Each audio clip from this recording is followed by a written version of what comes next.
ನೀವು ನನ್ನನ್ನು ಸ್ವಾಮಿ ಸ್ವಾಮಿ ಅಂತ ಕರೆದು ನಾನು ಹೇಳುವುದನ್ನು ನಡೆಸದೇ ಇರುವುದೇಕೆ?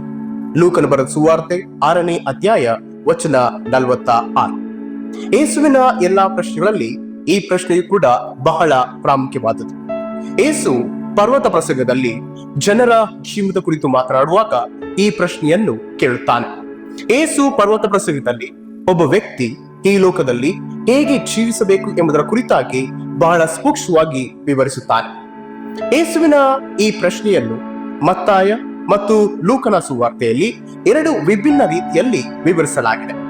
ಮತ್ತಾಯ 7:21 ಯೇಸು ಹೇಳಿತು, ನನ್ನನ್ನು ಸ್ವಾಮಿ ಸ್ವಾಮಿ ಅನ್ನುವರೆಲ್ಲರೂ ಪರಲೋಕ ರಾಜ್ಯದಲ್ಲಿ ಸೇರುವರೆಂದು ನೆನೆಸಬೇಡಿರಿ.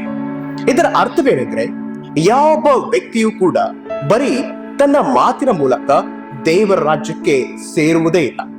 ಯಾವ ವ್ಯಕ್ತಿ ತನ್ನ ಈ ಲೋಕದ ಜೀವನದಲ್ಲಿ ತಂದೆಯ ಚಿತ್ತದಂತೆ ನಡೆಯುತ್ತಾನೋ ಆತನು ಮಾತ್ರ ದೇವರ ರಾಜ್ಯಕ್ಕೆ ಸೇರುತ್ತಾನೆ.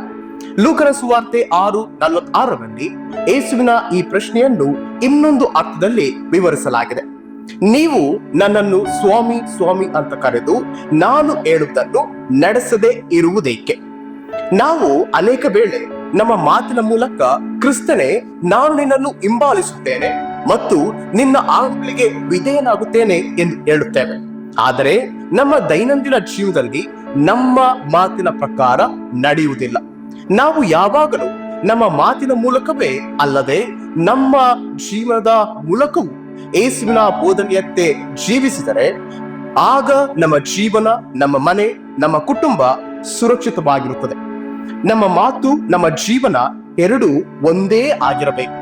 ನಾವು ಈ 40 ದಿನ ಶ್ರಮ ಮರಣದ ಧ್ಯಾನದ ಪಾಪದರಿಕೆಯಲ್ಲಿ ಹೆಚ್ಚಾಗಿ ಹೇಳುವುದೇನೆಂದರೆ, ಸ್ವಾಮಿ ನನ್ನನ್ನು ಕ್ಷಮಿಸು, ನನ್ನನ್ನು ಶುದ್ಧೀಕರಿಸು, ನಾನು ಇನ್ನು ಮುಂದೆ ಪಾಪ ಮಾಡುವುದೇ ಇಲ್ಲ ಎಂಬುದಾಗಿ ಅರಿಕೆ ಮಾಡುತ್ತೇವೆ.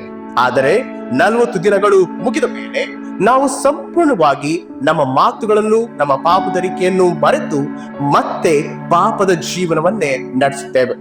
ನಮ್ಮ ಮಾತಿಗೂ ನಮ್ಮ ಜೀವನಕ್ಕೂ ಸಂಬಂಧವೇ ಇರುವುದಿಲ್ಲ.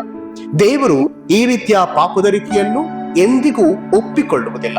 ಆತನು ಎಂದಿಗೂ ಕ್ಷಮಿಸುವುದಿಲ್ಲ. ಇಂದು ಕ್ರಿಸ್ತನು ಈ ಪ್ರಶ್ನೆಯನ್ನ ಪ್ರತಿಯೊಬ್ಬ ವ್ಯಕ್ತಿಗೂ ಕೇಳುತ್ತಿದ್ದಾನೆ. ನೀವು ನಿಮ್ಮ ಉತ್ತರವನ್ನ ಮಾತಿನ ಮೂಲಕ ತಿಳಿಸುತ್ತೀರೋ ಅಥವಾ ನಿಮ್ಮ ಜೀವನದ ಮೂಲಕ ತಿಳಿಸುತ್ತೀರೋ ಅದು ನಿಮಗೆ ಬಿಟ್ಟದ್ದು. ನಿಮ್ಮ ಉತ್ತರವನ್ನು ದೇವರಿಗೆ ಅಥವಾ ಕ್ರಿಸ್ತನಿಗೆ ಪ್ರಾಮಾಣಿಕವಾಗಿ ತಿಳಿಸಿರಿ. ಆತನು ನಿಮ್ಮನ್ನು ಆಶೀರ್ವದಿಸುತ್ತಾನೆ. ಆಮೆನ್.